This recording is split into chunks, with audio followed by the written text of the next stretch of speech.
দেশ থেকে বিদেশ, খেলা থেকে বিনোদন, সব ধরনের খবর নিয়ে আমি মিঠু শুরু করছি নজরের দুনিয়া। লেক ভিউ হাসপাতাল, সময় অসময় সব সময় আমাদের পরিষেবা modular OT, paediatric surgery, plastic surgery, general surgery, neuro surgery, urology, gastroenterology, gynaecology, orthopaedic, ENT, chest সমস্ত অভিজ্ঞ চিকিৎসকদের দ্বারা চিকিৎসা করা হয়। সর্বোন্নত আইসিইউ, এইচডিইউ, প্যাথোলজি, সমস্ত রকমের USG, CT scan, X-ray, FNAC, biopsy, tapping. শুধুমাত্র আমরাই পারি স্বল্প মূল্যে অত্যাধুনিক প্রযুক্তির চিকিৎসা, কলকাতা ও হায়দ্রাবাদের বিশেষজ্ঞ চিকিৎসকদের সুপরামর্শ, নিজস্ব ফার্মাসিতে 20% ছাড়ে ওষুধ, প্রতি রবিবার প্রসূতি মায়েদের বিনামূল্যে ইউএসজি পরিষেবা। ঠিকানা লেক ভিউ হাসপাতাল, লালদিঘি মোহনা বাসস্ট্যান্ডের পিছনে, বহরমপুর, মুর্শিদাবাদ। সাধারণতন্ত্র দিবসে শক্তি প্রদর্শন, ট্যাঙ্ক থেকে যুদ্ধ বিমান, মিসাইল থেকে ড্রোন, ভারতের ভান্ডারে রয়েছে কোন কোন অস্ত্র দেখুন। সাধারণতন্ত্র দিবসে দিল্লির কর্তব্য পথে ভারতের 3 বাহিনীর কুচকাওয়াজ অন্যতম আকর্ষণ। সাধারণতন্ত্র এই শব্দটি একদিকে যেমন বিশ্বের বৃহত্তম গণতন্ত্রের জয় ঘোষণা করে, তেমনি সেই গণতন্ত্রকে সুরক্ষা দিতে বিশ্বের 4র্থ শক্তিশালী সামরিক শক্তি প্রদর্শনের দিন 26শে জানুয়ারি। সেই ঐতিহ্য মেনে কর্তব্য পথ কাঁপালো ব্রহ্মোস মিসাইল থেকে শুরু করে T-90 Bhishma tank, hypersonic missile থেকে শুরু করে সুখোই 30, MiG-29 এবং জাগুয়ারের মতো যুদ্ধ বিমান। রাজধানী দিল্লির আকাশ কাঁপিয়ে উঠল ভারতীয় বায়ুসেনার যুদ্ধ বিমান। কর্তব্য পথে দাপট দেখালো ব্রহ্মোস মিসাইল এবং সূর্যাস্ত্র। প্রতিপক্ষ বাহিনীর রাডার সিস্টেম ধ্বংস করে তাদের কার্যত অন্ধ করে দেয় এই সূর্যাস্ত্র। এদিন কুচকাওয়াজে অংশ নিল T-90 ভীষ্ম ট্যাঙ্ক। ভারতীয় স্থল সেনার মেরুদণ্ড বলা হয় রুশ নির্মিত এই ট্যাঙ্কটিকে।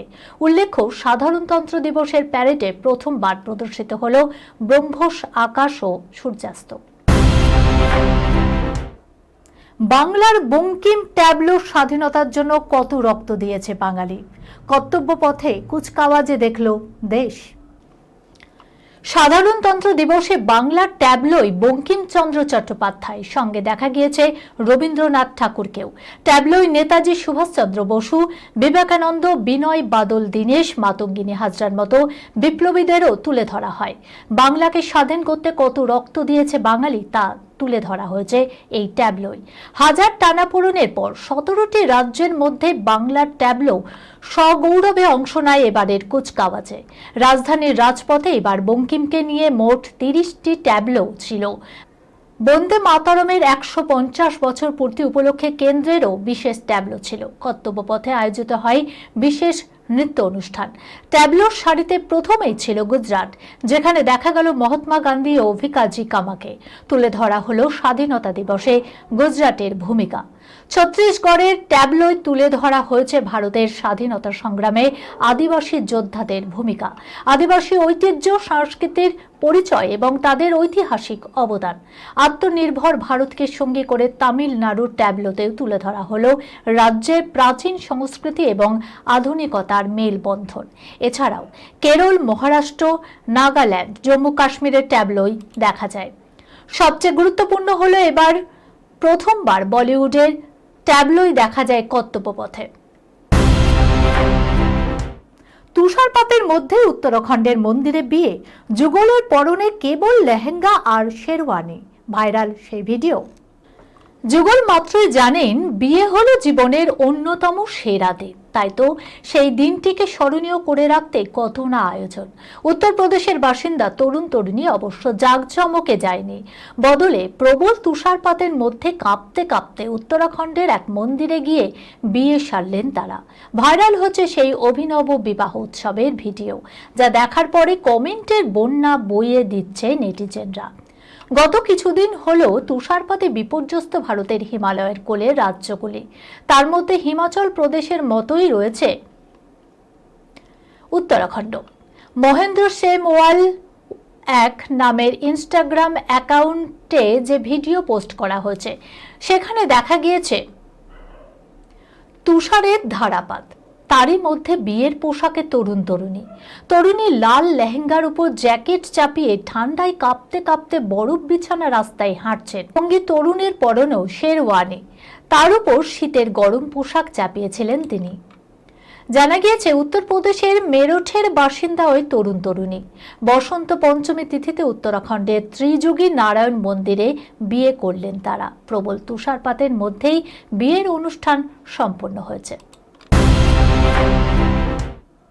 9 বছরের ছোট নায়িকাকে বিয়ে করছেন অভিনেতা, এর জন্য ছাড়লেন 18 বছরের স্ত্রীকে। 14 ফেব্রুয়ারি বিয়ের গুঞ্জন।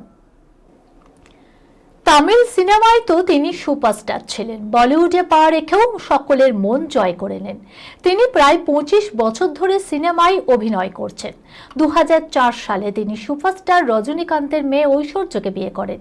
এই দম্পতির 2 ছেলেও রয়েছে। প্রায় 20 বছর ধরে একসঙ্গে থাকার পর দম্পতি 2024 সালে বিবাহ বিচ্ছেদ হয়। বিবাহ বিচ্ছেদের পর ধনুষ সিনেমার দিকে বেশি মনোনিবেশ করেছেন। পরিস্থিতিতে জানা গিয়েছে যে তিনি 14 ফেব্রুয়ারি ভ্যালেন্টাইন্স ডের দিন অভিনেত্রী মৃণাল ঠাকুরকে বিয়ে করতে চলেছেন। তেলুগু ছবি সীতারামন দিয়ে দেশ জুড়ে নজর কেড়েছিলেন মৃণাল ঠাকুর। অভিনয়ের জন্য ভক্তদের কাছ থেকে ইতিবাচক পর্যালোচনাও পেয়েছিলেন। বলা হচ্ছে যে মৃণাল ঠাকুর আল্লু অর্জুন অভিনীত অ্যান্টলি পরিচালিত একটি ছবিতে অভিনয় করেছেন। বলা হচ্ছে 14 ফেব্রুয়ারি সাদামাটাভাবে এই বিয়ে অনুষ্ঠিত হবে। এর আগে অভিনেতা ধানুষ মৃণাল ঠাকুরের সন অফ সর্দার ছবির বিশেষ স্ক্রিনিংয়ে যোগ দিতে মুম্বাই গিয়েছিলেন। সেই সময় ধনুষ এবং মৃণাল ঠাকুরের হাতে হাত রেখে হাঁটার একটি ভিডিও সোশ্যাল মিডিয়ায় ভাইরাল হয়েছিল। এই অনুষ্ঠানে তাদের একে অপরের সঙ্গে ঘনিষ্ঠভাবে কথা বলার দৃশ্যও নজর কেড়েছিল। তারপর থেকে গুজব ছড়িয়ে পড়েছে যে তারা দুজনে ডেটিং করছে। এই খবরের সঙ্গে শেষ করলাম আজকে নজরের দুনিয়া। আপনারা দেখছেন টিভি 24 বাংলা, সংবাদ বিনোদন সারাদিন সারাক্ষণ।